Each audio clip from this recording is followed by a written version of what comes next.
할렐루야. 주님의 평안이 한 주간도 함께 하셨던 줄로 믿습니다. 이번 주에는 욥의 결론적인 고백이라고 할 수가 있지요.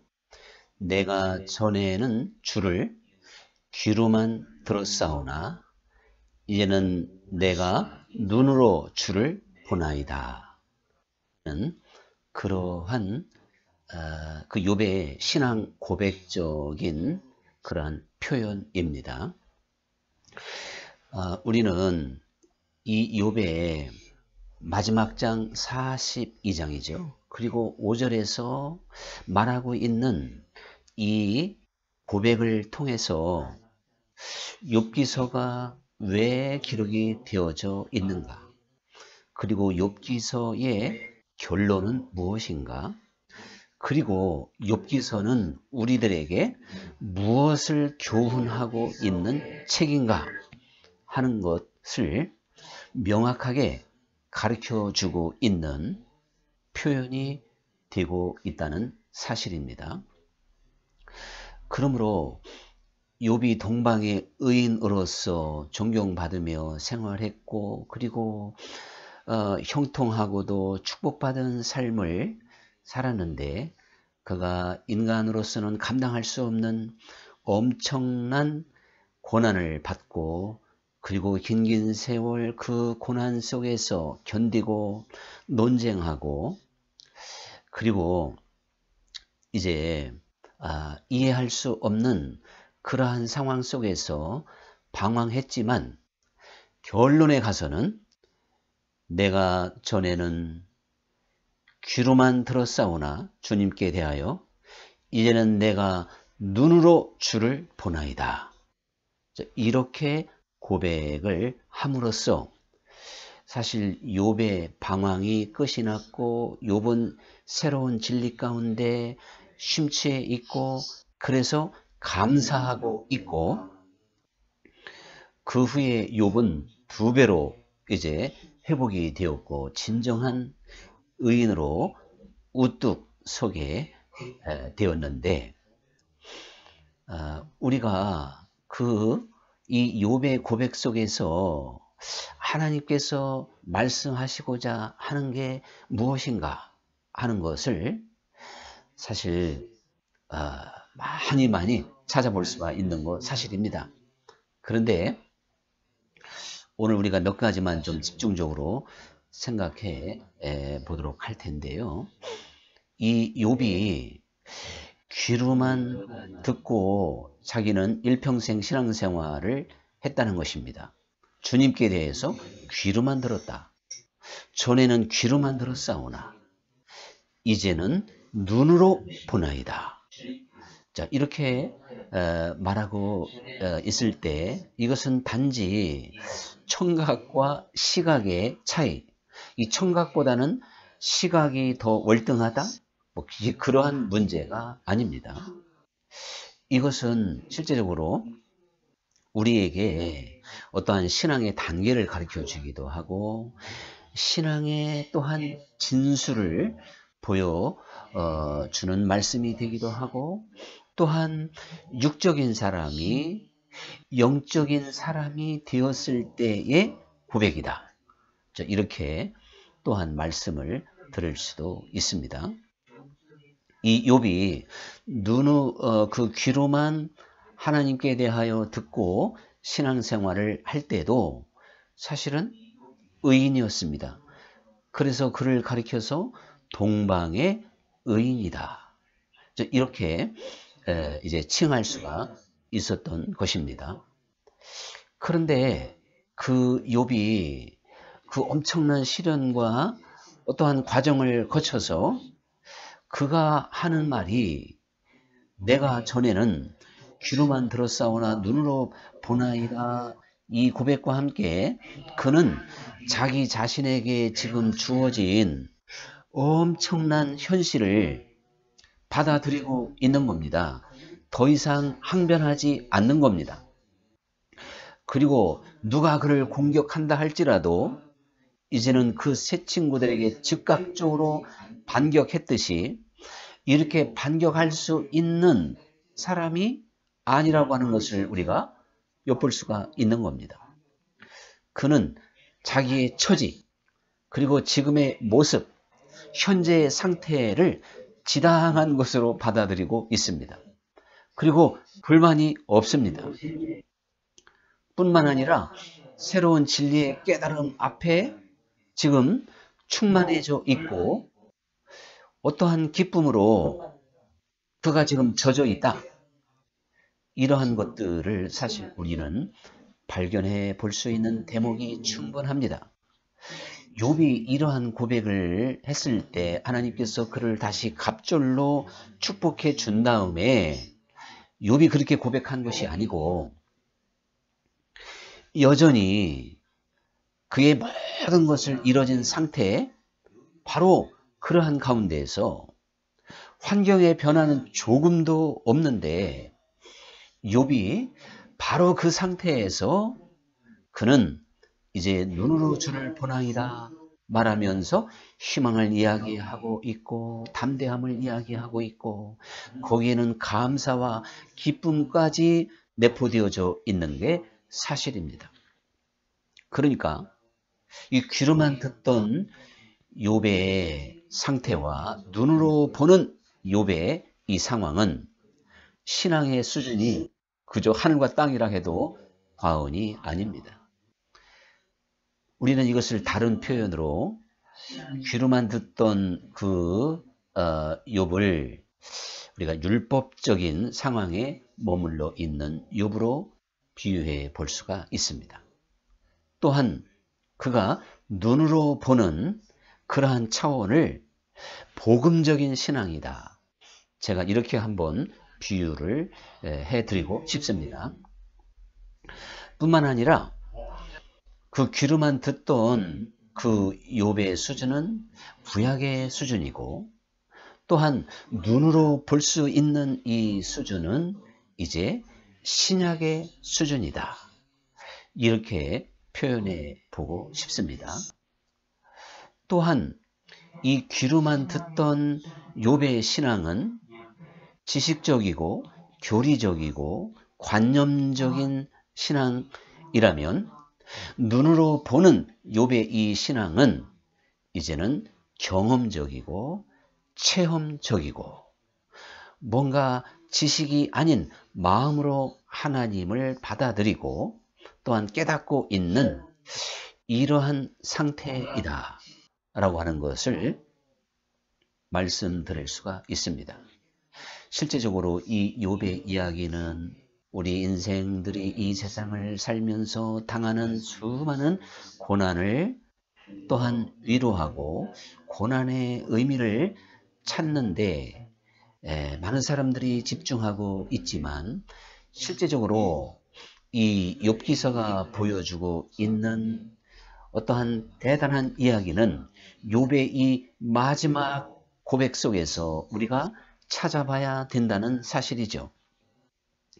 욥이 하나님 앞에 그리고 사람 앞에 마지막 고백했던 것이 자기가 고난받았던 것, 어떠한 고통스러웠던 그것을 지금 간증하고 있는 게 아니고 그러한 것들을 뛰어넘어서 오히려 자기는 이제 자기의 지금 신앙의 수준을 이야기하고 있는 겁니다.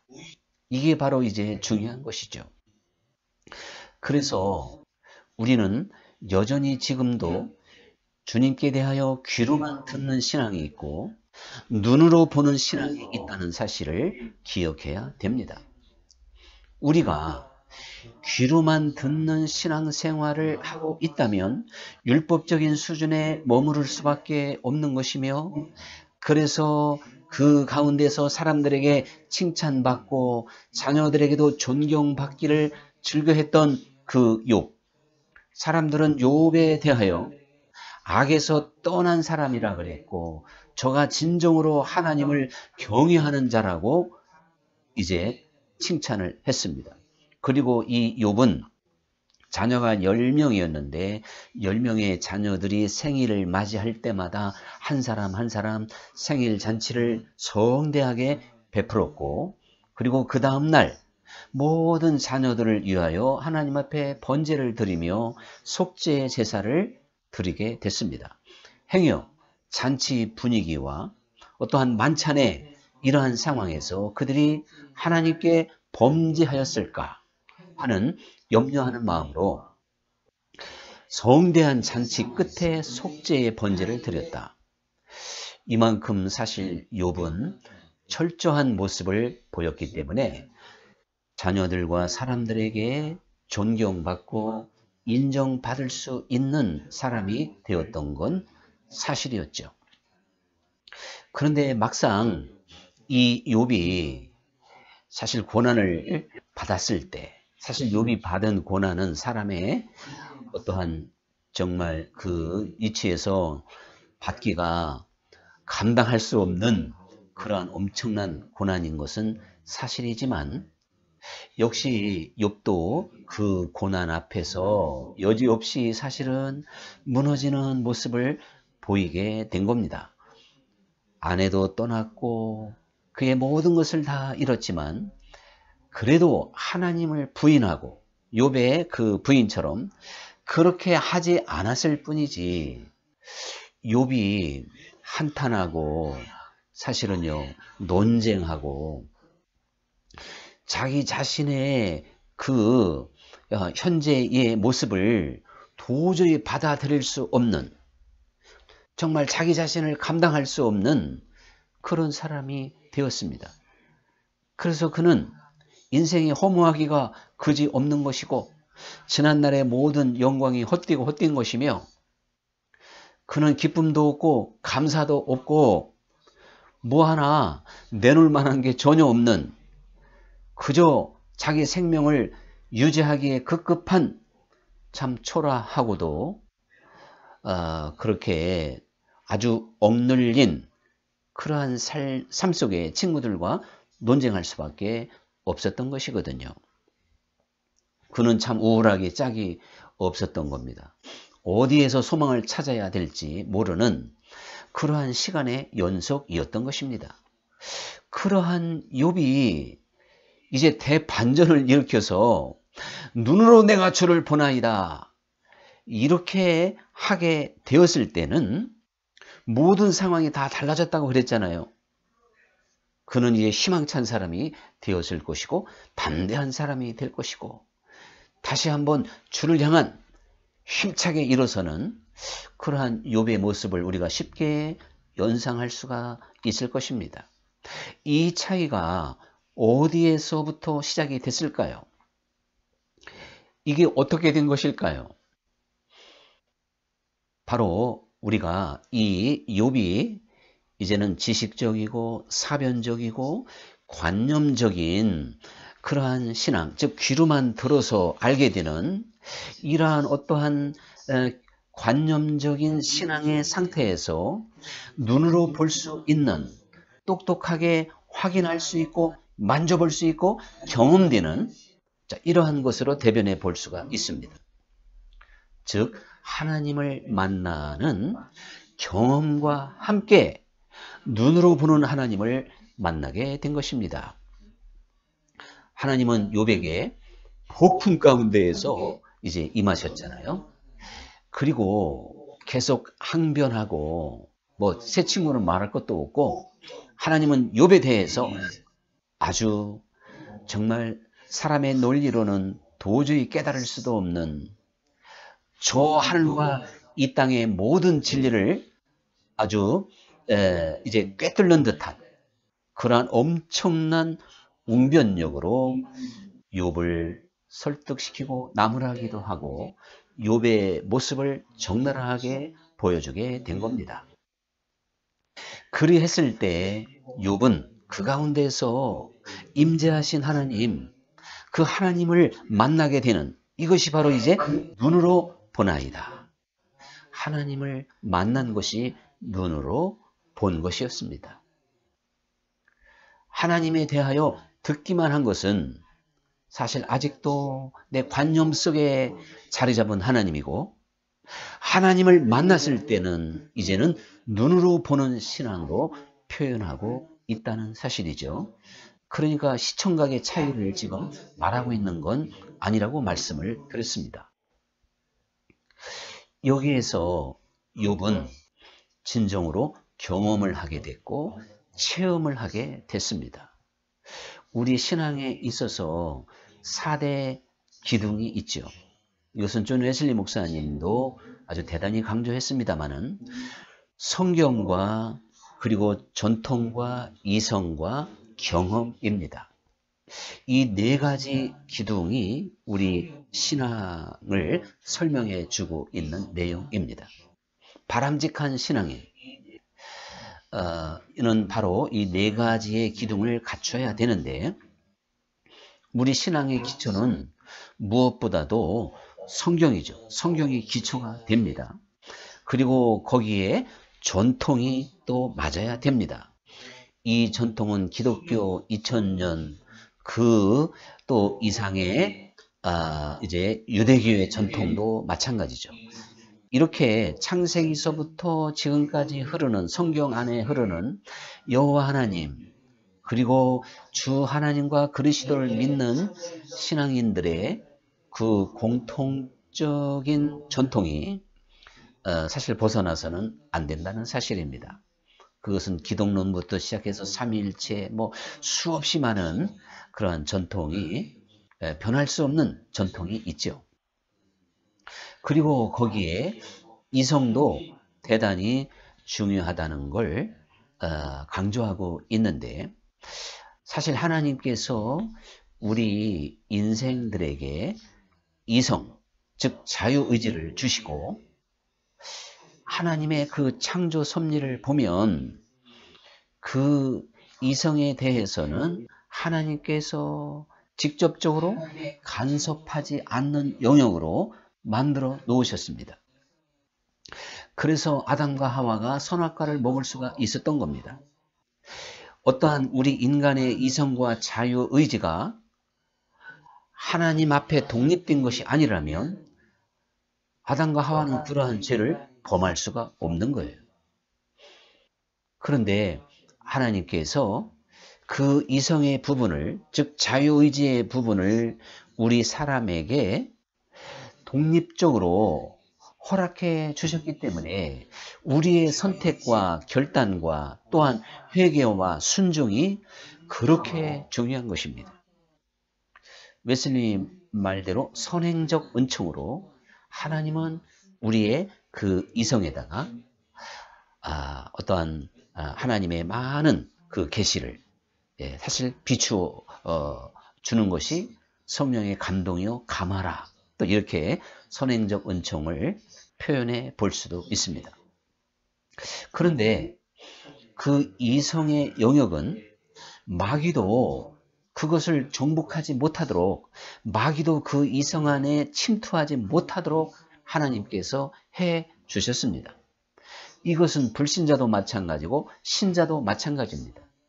하나님께서 우리 사람들에게 이성의 영역을 이렇게 만들지 않았다면 아마 예수님을 믿지 않는 모든 불신자들은 이미 마귀가 그 인격 자체에 다 들어가서 그 이성을 완전히 장악해서 그러하여금 절대로 주 예수님을 믿지 못하도록 만들 것입니다.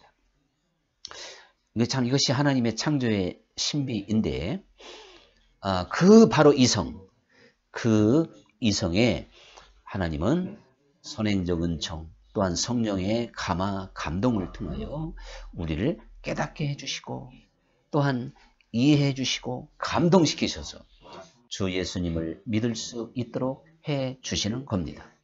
그러므로 우리가 성령의 감화 감동 하나님의 그 은총의 날에 우리가 그 주의 음성을 듣고 순종하고 또한 올바르게 결단한다고 하는 것이 얼마나 중요한지 모릅니다. 그러니까 성서라고 하는 기초에 전통과 이성의 두 기둥이 세워졌다면 그리고 거기에 이제 경험, 즉 체험이라고 하는 지붕이 덮어져야 됩니다. 이것이 온전한 집이고 또한 정사각형이 되어서 흠이 없는 것이죠. 우리가 지금 욥의 고백을 보게 된다면 귀로만 듣던 이 상황에서는 이 경험이라고 하는 그 변이 사실 없는 거와 마찬가지예요. 그러니 그는 불안정하고 온전하지 못한 것입니다. 그런데 욥이 이제 하나님을 만나는 그러한 체험, 하나님을 경험하게 되므로 그는 온전한 사각형이 됐고 온전한 집이 됐던 것입니다. 온전한 가운데에 들어가니까 그의 모습을 보게 되었고 또한 하나님을 온전히 알게 된 것입니다. 욥이 하나님의 임재 속에 앉아있는 욥을 한번 생각해 보십시오.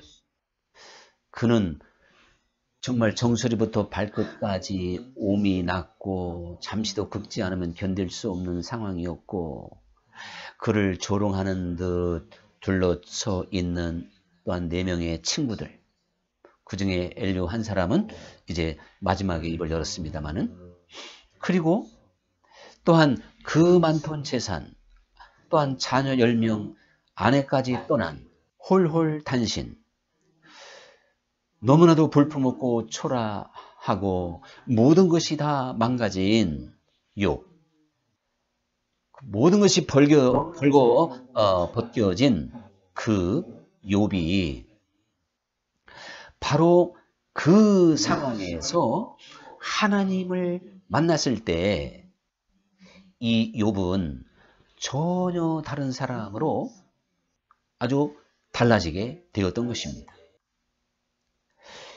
욥의 모든 것이 회복되지 않았는데, 욥의 모습은 예전 그대로인데, 하루 조금 전인데 하나님의 거룩한 임재와 함께 욥은 깨닫게 되었고 알게 되었고, 그래서 절망이 희망으로 바뀌게 되었고 귀로만 듣던 것이 눈으로 볼 수 있는 사람이 되었다는 사실이죠.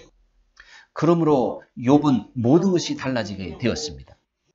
절망에서 희망으로 그는 발돋움하게 되었다는 사실이죠. 이것이 하나님을 경험했던 욥에게 나타난 열매였던 것입니다. 그러므로 사실 우리들이 이 하나님을 만나고 또한 하나님을 경험한다고 하는 것은 이만큼 이제 근본적이라고 하는 것을 우리가 깨달아야 될 텐데, 하나님께서는 사실 오늘 우리들을 어떻게 만나 주시겠습니까? 욥에게 폭풍우와 함께 그리고 우렁찬 목소리로 임하셨던 것처럼 오늘날도 하나님이 우리를 그렇게 만나 주실까요? 그렇게 신비하게 만나야 하나님을 만난 사람일까요? 그런 건 아니죠. 우리는 히브리서 8장, 그리고 이 히브리서 8장은 에레미야 31장의 말씀을 그대로 인용했는데, 하나님께서 옛 언약과 새 언약을 말씀하시며 구약을 가리켜 옛 언약, 또한 신약이 새 언약인데, 이 새 언약의 시대에는 하나님께서 우리 인생들을 만나주는 방법을 완벽하게 달리하시겠다고 말씀을 하셨습니다. 그래서 하나님께서 그날에는 내가 나의 이 말을 생각과 마음에 새기며 하나님께 부름받은 사람들의 생각과 마음에 두겠다는 것입니다. 하나님의 말씀을 돌판에 새기는 게 아니고 우리의 생각과 마음에 새기겠다는 말씀이 됩니다. 또한 하나님께서 우리의 그 죄를 긍휼히 여기시고 또한 우리의 죄를 다 깨끗하게 없이 하겠다, 도말하시리라, 이렇게 하면서 우리를 만나 주시는데, 그렇게 되었을 때 큰 자나 작은 자나 할 것 없이 주님을 알아라, 주님에 대해서 알아라, 이렇게 가르칠 필요가 없다고 말씀을 하시게 되었습니다. 그러니까 하나님을 만나고 하나님을 아는 것은 누구에게 가르침을 받아서 사실 이루어지는 부분이 아닙니다. 우리가 하나님을 인격적으로 만나고 인격적인 하나님을 아는 것은 하나님의 이 선물 안에서만 이루어진다는 사실이죠. 하나님의 말씀이 우리의 생각과 마음에 새겨집니다. 그리고 하나님께서 우리를 불쌍히 여기시고 긍휼히 여기셔서 우리의 모든 죄를 다 깨끗게 하시는, 구약에는 짐승의 피를 통해서 일회성이었잖아요. 죄 지은 것 그거 하나에 대해서만을 사해 주셨지만 이제는 짐승의 피가 아니라 그 아들 예수 그리스도의 피로 우리의 죄를 도말하셔서 과거, 현재, 미래의 죄까지 사실 도말하신 겁니다. 그러나 이것은 계속 연장선에 있으니까 우리가 구원파와 같은 오해를 해서는 안 되는 것이지만, 이렇게 되었을 때 우리는 하나님을 스스로 알 수 있는 사람이 된다는 것이죠. 이것은 하나님의 사랑이 내게 온다는 것이고 하나님의 거룩함이 내게 심어진다는 것이고 하나님 나라의 능력이 내게 임한다는 것입니다. 여기에 우리가 온전한 가르침을 통해서, 가르침이 정말 온전해야만이 우리가 온전하고 구비하여 흠이 없는 그리스도의 신부로 서게 되는 건 사실이지만, 그것보다 더 근본적으로 중요한 것은 하나님을 알게 하는 것, 그리스도를 알게 하는 것은 하나님 자신이고, 즉 성령을 주신 성령 안에서의 일이지 우리 인간이 힘으로 능으로 하나님을 알 수 있는 게 아니라는 사실이죠. 이제 우리 주님께서는 이제 주께 부름받은 우리 한 사람 한 사람에게 너무나도 귀한 새 언약을 맺어 주시는 분입니다. 그 위대한 하나님의 말씀을 우리의 생각과 마음판에 기록하셔서 우리로 하여금 정말 하나님을 마음을 다하고 뜻을 다하고 힘을 다하고 성품을 다하고 목숨을 다하여 사랑할 수 있는 사람으로 만드는 겁니다. 그렇기 때문에 가능한 것이지, 이게 율법적으로나 사람의 힘으로 능으로 어떻게 하나님을 마음을 다하여 사랑할 수가 있겠습니까? 하나님께서 우리의 생각과 마음에 말씀을 새기시고 우리를 사랑하심으로 그 모든 것들이 가능한 것입니다. 이제 성령께서 진정한 우리의 스승이 되셔서 그 하나님을 나와 더불어 먹고 마시면서 보여주시고 알려주시고 깨닫게 해주시고 확신시켜 주기 때문에 이제는 큰 자나 작은 자나 할 것 없이 그 누구든지 하나님을 알아라, 배워라, 이렇게 사람이 가르쳐서 되는 것이 아닌 것이다. 이렇게 말씀을 하게 된 겁니다. 그러므로 이제 눈으로 그 하나님을 보게 된 이 욥의 모습을 통해서 장차 하나님의 계획을 우리는 엿볼 수가 있는 것입니다. 하나님의 말씀이 내 생각과 마음에 기록이 되고 그리스도의 보혈이 내 모든 죄를 깨끗게 하셨다고 하는 확신, 이러한 확신을 갖는 이들마다 눈으로 하나님을 보는 신앙인이 된 것입니다. 그러므로 그는 1만 달란트 탕감받은 사람의 기쁨과 감격을 누릴 수가 있는 것이며 그의 수고하고 무거운 짐이 완벽히 그리스도 안에서 내려지는 것을 확신하게 되는 것입니다. 그러므로 그는 주님께서 주시는 평안함을 누리게 되는 것이고 진정한 쉼을 누릴 수가 있는 것입니다. 그렇기 때문에 이 욥이 그 엄청난 현실 앞에서도 내가 이제 눈으로 주를 보나이다, 이것이 지금 아무것도 아니라는 것 아니겠습니까? 넉넉히 이것을 뛰어넘을 수 있다는 것 아니겠습니까? 바로 하나님을 바로 아는 지식은 사실 욥의 고난이라도 뛰어넘을 수 있다면 우리가 이 세상에서 무엇을 극복하지 못할 것이며 무엇을 이기지 못할 것입니까? 사실 하나님께서 이렇게 욥을 만나 주셨던 그 때를 또한 이제 우리는 생각해 봐야 됩니다. 욥이 이제 정말 비단 옷을 걸치고 또한 많은 사람 앞에 떵떵거리며 호의호식할 때 욥이 하나님을 만난 게 아니었습니다. 욥이 정말 극한 고난 가운데 하나님을 만나게 되었는데 오늘 그렇다면 뭐 다 이 고난과 아주 시련 가운데 있어야만이 하나님을 만나는 것이냐? 이렇게 말씀하고 있는 건 아닌 것이죠.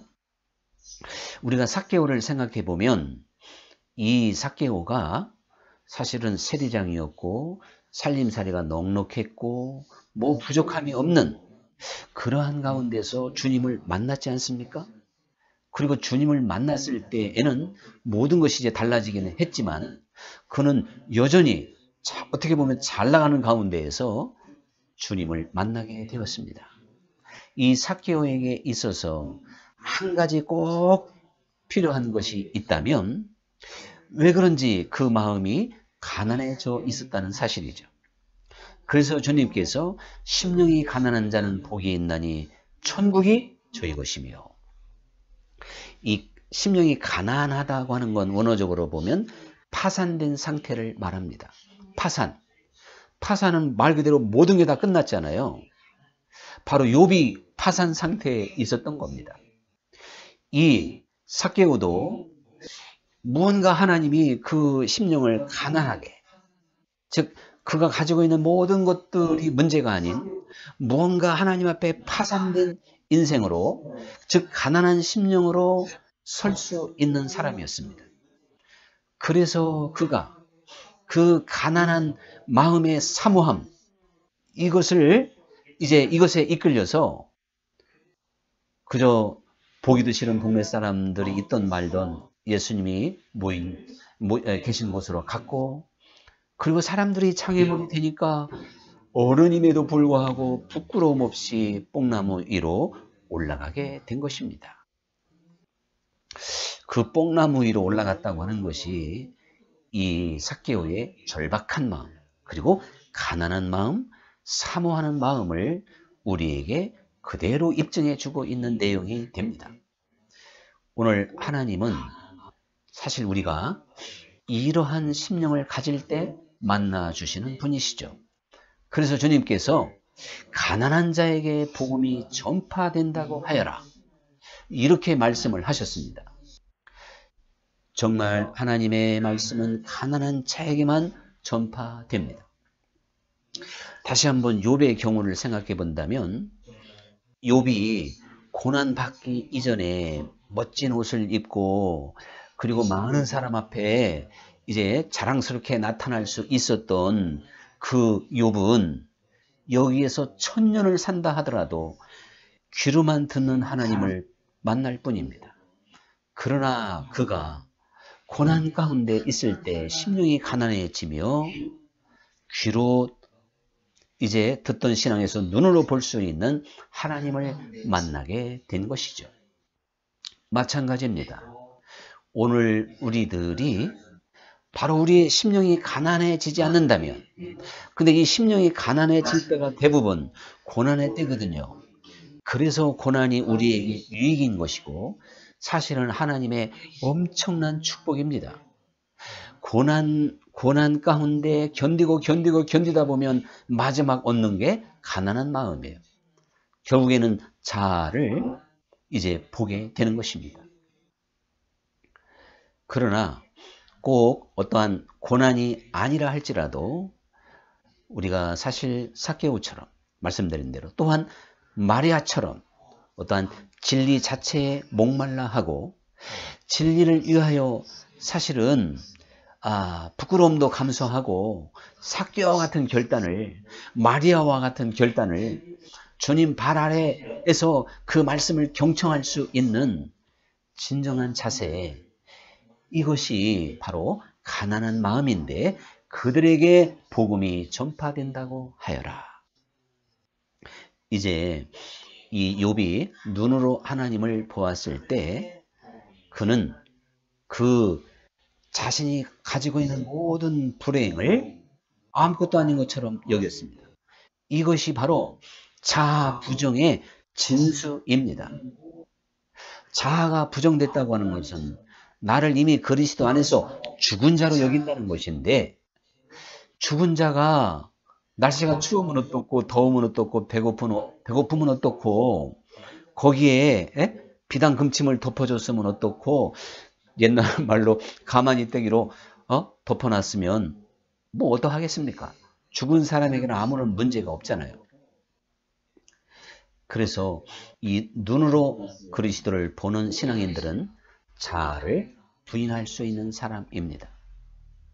욥이 말할 수 없는 기가 막힌 상황이지만 하나님 한 분으로 이 모든 것이 문제가 되지 않았듯이 하나님은 우리 자아를 부정하게 만드시고 주님 한 분으로 감사할 수 있는 사람, 기뻐할 수 있는 사람, 이 세상의 어떠한 문제 앞에도 또한 문제가 되지 않을 수 있는 사람으로 만드시는 분이라는 것을 알아야 됩니다.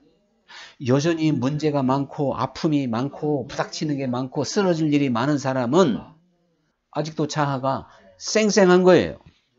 나라고 하는 존재가 살아있기 때문에, 자아가 부정되지 않았기 때문에 걸림돌이 많은 것입니다.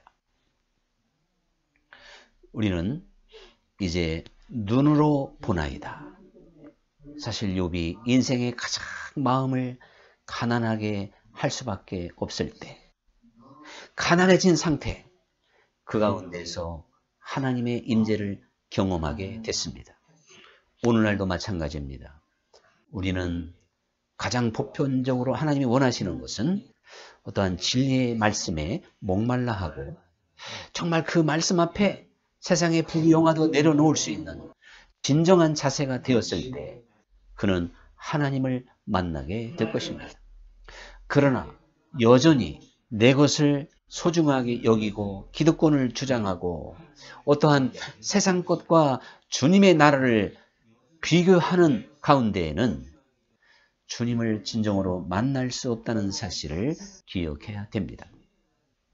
욥 한 사람의 모든 것을 거두어가고 정말 망할 대로 망하고 그 이상 이제 가져갈래야 가져갈 수 없는 이 상태로 만들어진 것이 바로 영적 가난의 상태요, 파산된 상태, 그 가운데서 하나님이 나를 만나 주심으로 그렇게 망가진 나 자신을 기꺼이 받아들이며 그것을 전혀 개의치 않고 전에는 귀로만 들었사오나 이제는 눈으로 보나이다.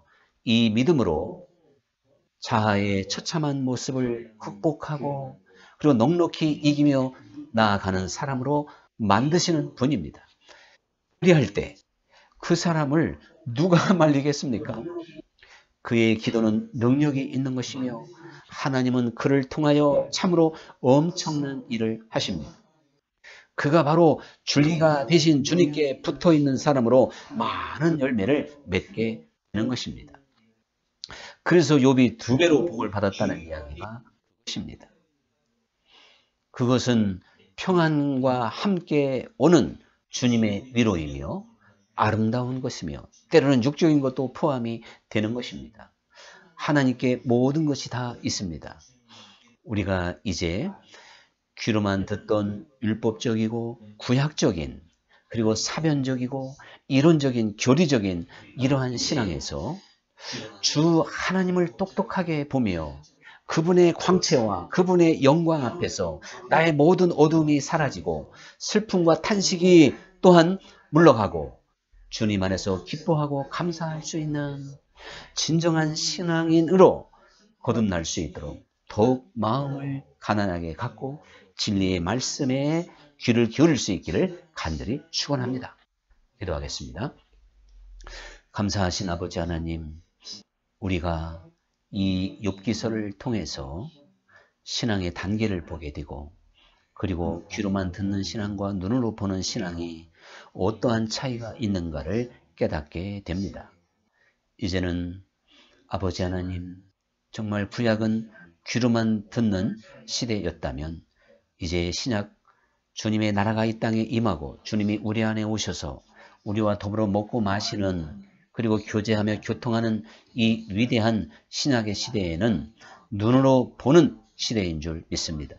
욥이 눈으로 하나님을 보았을 때 모든 것을 뛰어넘을 수 있었듯이 우리는 그 자비롭고도 찬란하고 영광스러운 주님을 내 눈으로 보며 세상의 슬픔과 탄식과 모든 어두움을 물리치게 하시옵소서. 예수 그리스도의 이름으로 기도하옵나이다. 아멘. 할렐루야. 일주일 동안도 더욱 심령을 가난하게 가지며 주의 말씀에 귀를 기울이는 가운데 마침내 욥처럼 눈으로 주를 보는 가운데 세상 가운데서 늘 승리할 수 있기를 간절히 축원합니다.